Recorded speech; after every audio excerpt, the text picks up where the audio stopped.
Avec 160 millions d'hectares de forêt, le Canada produit une quantité importante de résidus ligneux chaque année. Que ce soit du papier, du carton, des résidus de scierie ou du bois transformé, savoir gérer cette biomasse est clé dans les efforts du Québec pour diminuer ses gaz à effet de serre et sa consommation de combustibles fossiles. Heureusement, il existe un processus de carbonisation appelé pyrolyse qui permet de transformer cette biomasse en une source d'énergie verte, le biocharbon. Une compagnie québécoise, Erex Énergie, a développé un procédé qui réalise cette transformation en 3 secondes plutôt qu'une demi-heure pour des technologies similaires. Une alternative rapide et efficace aux 35 millions de tonnes de charbon brûlées chaque année au Canada. Pas le temps de cligner des yeux, on va voir ça.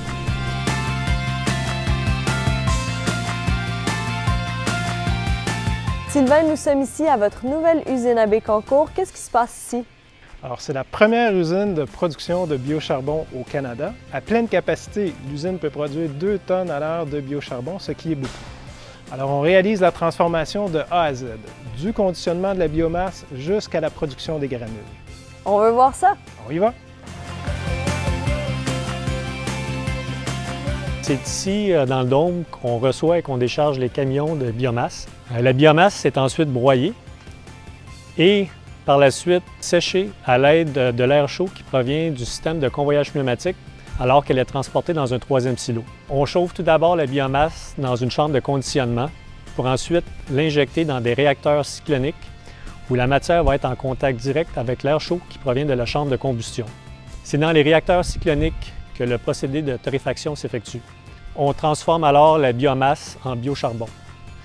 Par la suite, le biocharbon est refroidi à l'aide d'un convoyeur et de buses d'eau avant d'être densifié en granules.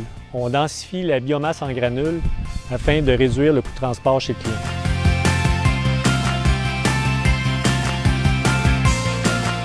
Prochaine destination pour le biocharbon? Alors, les granules de biocharbon serviront à remplacer le charbon dans les centrales thermiques, dans les cimenteries et dans certains procédés métallurgiques. On parle à ce moment-là d'une réduction des gaz à effet de serre de 70 à 95 %.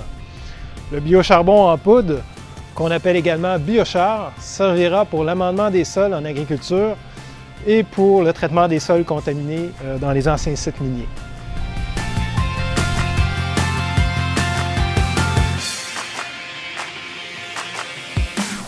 D'ici 10 ans, on prévoit que la demande globale en granules de bois pour la consommation énergétique sera de 55 millions de tonnes par année. Pas étonnant que les technologies qui permettent de les produire soient à l'avant-scène. Le nouvel or noir est en fait vert.